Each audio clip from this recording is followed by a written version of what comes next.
Welcome to another episode of Times Square Kung Fu. I am your host, Frankie Balboa, aka the Shogun Supreme. And I'm Peter Gligoski, Associate Editor over at Flixus.com.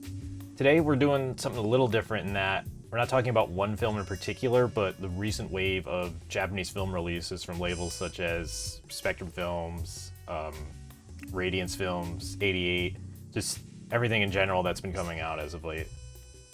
Right, because if you guys notice when y'all go to these our favorite boutique labels, especially Eureka and Radiance Films, there's been an influx of Japanese films coming out, especially from 88 Films that did the whole sub-label.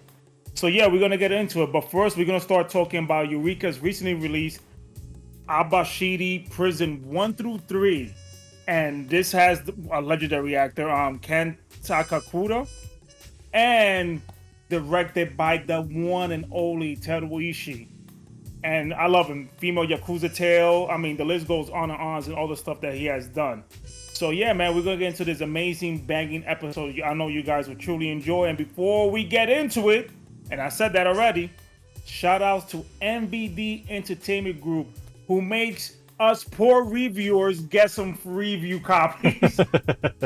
Yeah. Yo, God bless you guys, man. They're really amazing and always doing some fantastic sales, man, that's happening on this site. So let's get us into this episode.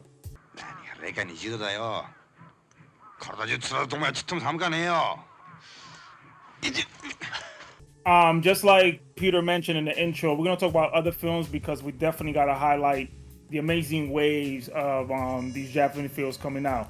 But Prison Walls, a lot of people ask me, is this thing worth getting? Now, Peter has been watching a lot of Japanese films with me, and it's been an ongoing trend that we're going to talk about when you watch the first 3 films. Now, this is an interesting film when I looked into it, because it feels like, like the prison films we get now, but you get it during the 60s, because this thing was filmed like in the late 60s. And the first film is very much a drama. Like, Peter hasn't seen it yet, but I know he's going to enjoy the first one, even though I love the third one, but I'll get into that in a second. It's black and white, the first film, which I was like, okay, it has a definite vibe and everything. And the main actor, Ken. So Ken gets sent to prison because he killed a rival gang member. So, he's about to do his time. While he's in prison, usually, you've seen prison films, Peter, Yeah. When you're in prison, fights and all this thing happening. No, you get some fascinating insight into the characters in this film, and Ken, you start getting the feeling that he's homesick in the first film. And while that's going on, you start learning more and more, and the film starts, it has a very slow pace. You get flashback sequences here and there, and you see them doing their time. And I'm like, damn, nothing's really popping off, but I'm engaged in the characters so much. It almost gave me a similar feeling to Shawshank Redemption. While that's going on, the film turns into a chase film. Think of it, The Fugitive. It's something like that. It turns into that. So it's very drama heavy. But one thing for sure, and Peter's a witness to this, the damn music is good, especially the theme song sung by the actor himself. I think that's just a trend in Japanese films. It is amazing. Now the second film. It's cool. It's cool, I guess. It's in color, and a diamond heist happened, and then the train are trying to find out if they did it or not. But when I was talking to Peter before we recorded this episode, you get a fascinating insight into the slums in Japan and in certain cities.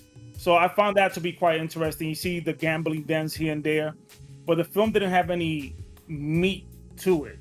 It was just cool. I just got to see some great acting there. The third film. Yeah, this is the film that feels very similar to what was going on with those Yakuza films. Like the Battles of Honor and Humanity, that long title. Did I get it right, Peter? Yeah, you did. All right. Battles without honor or humanity, yeah. Yeah, battles, you look at that.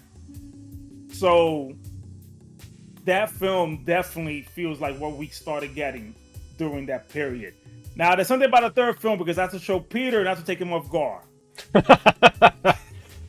It's a product of its era. That's how we'll preface that. Yeah, you're going to see a young child blackface. So, I know some people are sensitive to that subject matter, but I had to mention it for the sake of this review because I've seen some other reviews besides Letterboxd. There's a Letterboxd that do mention it, a few people. but you understand that it's a product of its time. Yeah, it's unfortunate, but I mean, it is what it is. It is man. what it you know, is, it's yeah. unfortunate, but it's not Mickey Rooney know, and freaking Breakfast at Tiffany's. But yeah, so this is, if you're into drama films, this like, you know what I want to say? This is like a film student's wet dream right here, because the way the shots are done, the composition, the acting, they will definitely gonna love this one. The third one is for you action guys, man, and gals. Like the third one is definitely definitely pops off. But for some reason, I love how endearing and personal the first film is. It's slower, but I really love it. Like, it makes me think a lot. Like, I'm still thinking about the first film because of the character. And it's something that Peter's going to mention in a second, of a film that we kept thinking about for days. But yeah, it has great extras. It has our boy, Chris Pajali, on commentary. If you guys don't know who Chris Pajali is, man, he's an amazing individual, great author. He did These Fists Breaks Bricks. Like, that's the Bible right now. If you want to know anything about martial arts films during the golden era, this, you know, the late 60s all the way to the 80s. It has fantastic posters and everything. So definitely pick that book up. And it has the legendary man who has been keeping Japanese cinema alive for decades, Tom S. You know, has a essay by your boy, Tony Raines. Oh, nice. Yeah. To put a Tony Raines feature on there, and man. Yeah, that's it. But I definitely say, if you're a fan of cinema, definitely pick this up, because Eureka, of course, Tony Stella art, which Eureka has been using him lately. they have been killing it. Like, they release. I mean, look at the stuff they've been releasing, bro. You know what I'm saying? Cannon's in that joint. You know what I mean? It's like Tony this Stella amazing film. You know, freaking you guys saw this one too. It just goes on and on of the amazing stuff they've been doing, and definitely you guys gotta support it, because, and I seen people were supporting it because compared to the Hong Kong stuff, like I was telling you, these things sell out. I mean, I'm sure there's more fans of Japanese cinema in general because it was pushed heavier in the US for a while, but I mean, it's also, look at that artwork. Like, that should be evidence enough. But yeah, so if you guys are curious why these things are selling now, because these are some damn good films. Like, there's so many stuff that me and Peter seen in these films. We're like, look at these shots, man. Like, look at the music, the acting, the raw emotions that they bring to the roles. Like, there's no slacking here. And we barely seen any, like, comedy hijinks in the ones that we've seen so far. Yeah, sometimes occasionally, but it's pretty rare. It's pretty rare, and it's very, very serious. So definitely pick out the output, and especially this. This, if, like, again, if you guys, you know, into Hong Kong cinema and everything like that, more the action stuff, you might not feel this, but the ones that like some of the drama stuff that was out there, especially some of the Johnny To films, you can just see some of the inspirations these films has done, because there's a film Eureka released, and I thought I put it in my stack. I hope I did. Bullet Train. Bullet Train, Eureka released that one, and that's the inspiration for Speed. And I had Sony Chiba there for, like, as a conductor, being freaking pissed off. So yeah, definitely check out their output. And like I mentioned earlier, a lot of other labels are releasing some banging stuff. And there's one film we also want to highlight that me and Peter loved it.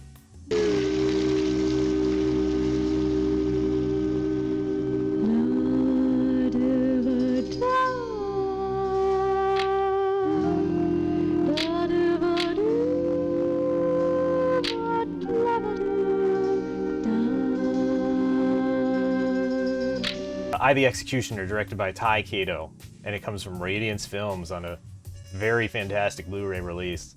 And I mean, I really had no expectations going in because I don't know a whole lot about Japanese cinema, although I know more now. And I mean, like you were telling me, from the first strike of the chord with music there, this film grips you, and it tells a fascinatingly ahead of its time story. I don't really want to say too much because a lot of the joy of this film comes in discovering where it's going and what it's doing. Essentially, it starts with you seeing the killing of a woman by some man. So you already know who the killer is. Which is quite surprising. yeah, like it's not a spoiler there, and the entire movie plays out almost like a reverse investigation. I guess you could say Christopher Nolan's Memento is similar to that, except, this movie's way better. Yes. Essentially, though, it's figuring out why this man is doing these string of serial killings, and the discussions it brings up about gender roles and the idea of retribution and all that is very, very, very ahead of its time. I mean, even nowadays, it's still a topic that's, like, I don't know, the media just doesn't treat it with the kind of reverence it should, or reverence is necessarily not the right word. Once you see the film, you know what I'm trying to strike at, because I don't want to spoil that moment. And even putting aside plot elements, it's just all the elements in the movie itself, from the acting to the directing to the specific use of black and white and the music and everything, it creates this somber atmosphere that, I mean, we were thinking about the movie for months. I mean, we're still thinking about it. Yeah, like, I remember I was texting Peter when I was at work, like, y'all can't stop thinking about this film. I wrote about it on Twitter, and we're going to link some of the Japanese films we review on the description, but we couldn't stop talking about it, thinking about certain aspects on the films, the relationship, and it never felt about what's right or what's wrong. It was just felt like this must be. That's what it is, the film. Yeah, that's a good way of putting it. Yeah, and like Peter mentioned, like the somber element, this film for some reason has a horror feeling to it as well too. It's just sad. Yeah, it's a very sad story in a way, but there's certain elements I would love to mention, but at the same time, I want people to see the movie as blind as possible, because not that the impact would necessarily be lessened if you knew everything, but some of those shots are just like, you could feel the weight as the music's washing over you between the main character and his love interest. There's not a lot of dialogue, it's all very facial acting. And I mean, it's like, at some points, it's like, I think I might cry. I don't. Right now, like, this is a film, I'm gonna be honest with you guys. Don't watch a trailer. Don't I can't even imagine how you would sell the movie. I'm being real. I bought this because on the strength of Tom Mess, and a lot of people mentioned this film to me over the years. Once I saw Radiant Films picked it up, I got the movie with Tom Mess' fantastic book on the director himself.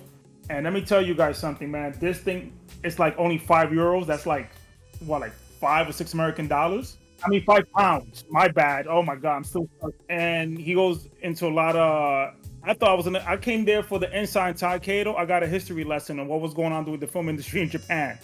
So it's a lot of insightful and important information in this book, and some of the process that Ty had to go through in order to make some of his films and the way he approached certain aspects of it. But this film was so good, I hunted the damn soundtrack down. The damn theme song. We actually found the song. We found the song. But import this, because this is not a dual region. Like some of the Radiant releases, this is only region B. So definitely pick this up, because, with Radiance, these things sell fast. But like I told you, I've been in a buying spree from Radiance Films because the curation is just ridiculous.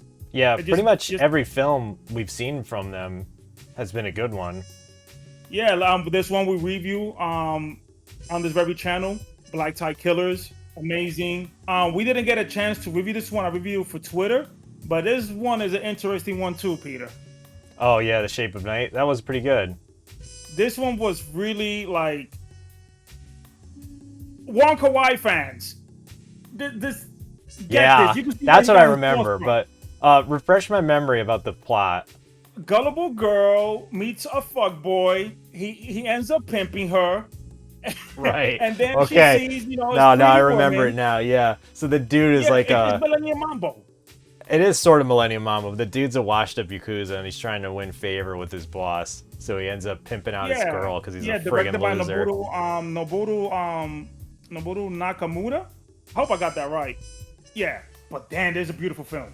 Yeah, the shot, you can absolutely tell where Wong Kar-wai got some of his influences from, because a lot of it is just lingering shots of people. And then, you know, there is some of that half frame rate stuff in there. Not too much like Wong Kar-wai does. Yeah, the only issue I have with this joint, for some odd reason, they use horror music, it sounds like. Well, it's just a love story, love triangle. It makes sense once you guys see that film. Like, it kind of matches the themes of the story. Again, we don't want to say too much because we're not trying to rob you of that experience. Yeah, because there's a certain thing that happens in this film, like the ones we've seen. But yeah, definitely pick this up if you guys love Millennium Mambo with a plot. You know, that's what this is. You know, I haven't seen this one yet. Elegant Beast. We're gonna review this one because I heard amazing things about it. Like, Radiance is destroying me. You heard me speak about this one. Oh. By a man's face shall you know him. And I had a blast with this one. Again, it's kind of slow, but you get to see a lot of what Japan was going through pre-war and how they were rebuilding. But it's like, think about One Fei Ho. You got this doctor, but he's dealing with these gangsters. Not a lot of action, but a lot of some good drama in this joint. I did this for the channel, Yakuza Graveyard. I mean, it goes on and on. And we already have reviews for Black Tie Killers, the Bounty Hunter Trilogy, and then our last one, Shinobi no Mono. And yeah, Shinobi no Mono, Bounty Hunter Killer. I did Monster, which is, oh my god. You can even tell the story of this film because you just ruin it. If I would kind of ruin it. Monster, and in a way, the storytelling is purposely fragmented so that as it progresses, you are piecing it together. But besides that, we're gonna put the description is gonna be as big as the Bible. We're gonna put a lot of information there. Definitely expand your horizons if you guys are not into Japanese films yet. But you guys always been curious of all these titles being picked up by these labels, because I see what you guys write on Twitter. Like, oh no, we want this. What the hell is this? You know, especially Eureka gets it worse. Everybody wants some random Italian film, not dissing it. Yeah, or even silent. I mean, they got the Laurel and Hardy thing coming out. That's pretty awesome. I don't know, man. You guys, some of the people on Twitter are insane, but yeah, definitely check out the releases that Eureka, Radiance, 88 Film sub-label.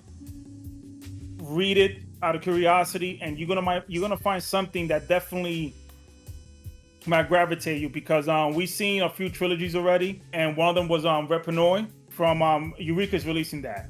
Yeah. With Chris Pajali's wife in it, Junko Fuji in it. Yeah, the Red Peony trilogy is very good. I mean, not every film is the same quality as the last, but it's a very consistent and enjoyable yakuza tale from a woman's perspective. Right. And the first one's Peter's favorite. Yes. I love the third one, but we both agree the second one is. But we're gonna go deeper into that movie once it comes out. Chris Pajali won't like us saying that, but you know, he loves the third one. Yeah, I mean, the third one's really good, and it's directed by Taikedo even, so. Yeah, and it's Taikedo directed it. There you go. But other than that, hope you guys found this video fun and joyful, and your head didn't get scrambled by Frank butchering words sometimes, because I need to have water like Peter with him. Yeah, but once again, cinema fans, pick this bad boy up. MVD Gotcha. We're going to link it in the description. And as always, like, share, and subscribe. And until the next one.